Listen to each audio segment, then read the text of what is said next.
Chapter 34. Battle between Devas and Asuras.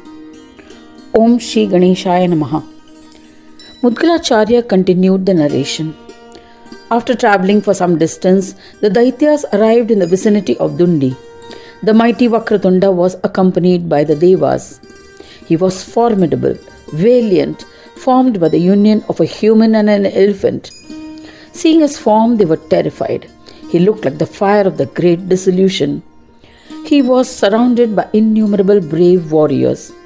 The Devas had ecstatically extolled him with great faith and wholehearted devotion. The Daitya warriors were petrified and were convinced that they had seen the form of death. They said, "He appears to be the same Vakratunda who was mentioned in the celestial proclamation." Devas are repeatedly proclaiming victory to Vakratunda. So he must be the same Vakratunda who has arrived. If we fight him now to the end and we all die, who will convey these events to Matsara? Hence, it is imperative that we must return immediately and report to King Matsara. Having resolved thus, they hurried to Matsara. Lord Vakratunda, accompanied by the Devas, had established his camp 5 yojanas away from the town of Matsaravasaka. The Daityas informed Matsara. The warning given by the celestial oracle is true. We saw the Lord Vakra elephant, Jnanana face, created by the union of a human and an elephant. He has arrived with the Devas, O Maharaja, so you should think about this from every perspective. Listening to their pleas, Matsara became worried. Comprehending the prowess of the enemy, he was distraught. Yet he was enraged and decided to kill him. So he commanded the chiefs of the Daityas, "Prepare for the battle. I shall leave to kill this foe, who is known as a mighty Vakratunda. I will be peaceful only after I have killed him, the Devas and their families." The Daitya chiefs were overjoyed.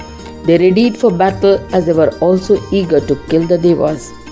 The fourfold army, including elephants, chariots, cavalry and infantry, was immense. They left the town. Matsara's chariot was at the center. They hurriedly proceeded to the place where Vakratunda was camped. Seeing the army, the Devas informed Gananayaka. They said, "O Swami, O great Lord, the Daitya has arrived." "O Lord, O Deva, do initiate whatever action you are planning. Otherwise, the powerful Daityas will attack us and this will invite our destruction. There will be no safe haven for us." Vakratunda listened to the Devas pensively. He was astonished.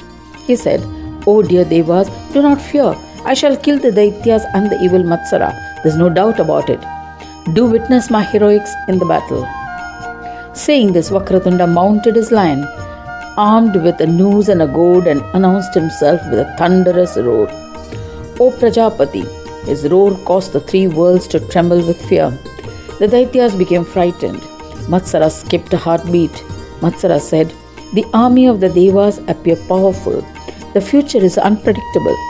Daitya chiefs reassured the frightened leader. "O Swami, do not worry. We will fight and exhibit our valor." Promising thus, the leader of Asuras, Prahlada and others attacked Vakratunda.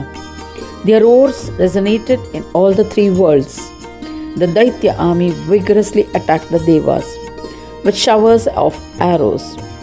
The shower of weapons and astras was akin to a torrent of rain from thickly laden clouds.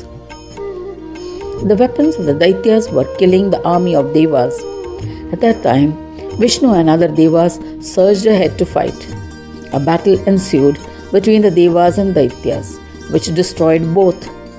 Devas and Danavas fought with weapons and astras with such a ferocity, eager to gain victory as if they did not fear death. Some released fierce arrows, some others fought using the Shakti Astra, some hurled javelins, some fought with swords. Others snared their enemies with nooses, many attacked with spears. The mace was also used by some brave warriors. Some fought with hammers with all their might. The brave warriors wrestled with the enemy. The movements of both armies threw up a lot of dust in the sky, making it difficult to differentiate the ally from the enemy. Weapons met weapons, astras met with astras, arrows were broken by arrows with great enthusiasm. They killed vehemently. When their weapons were broken, they dared the enemy to wrestle. They wrestled with their hands and feet. They gnashed their elbows vigorously. They banged each other's heads. They hit the enemy's forehead with theirs. They hit each other with knees as well. In such a fierce battle, many died. Many fell unconscious. Many were wounded and mutilated by weapons of the enemies. Massive rivers of blood flowed. The river grew to such proportions that its opposite bank was not visible. Dust mixed with the blood and the sky cleared as a result. Now one could distinguish between the ally and the foe. O Prajapati, as a result of the tumultuous battle ensued. Charioteers fought charioteers. Mahots on elephants fought with those riding elephants. The cavalry attacked enemy cavalry. Infantry fought with infantry of the enemy. The powerful warriors challenged the brave enemy. Soldiers to exhibit their prowess. Some warriors, while attacking, would scream loudly. They fatally injured each other.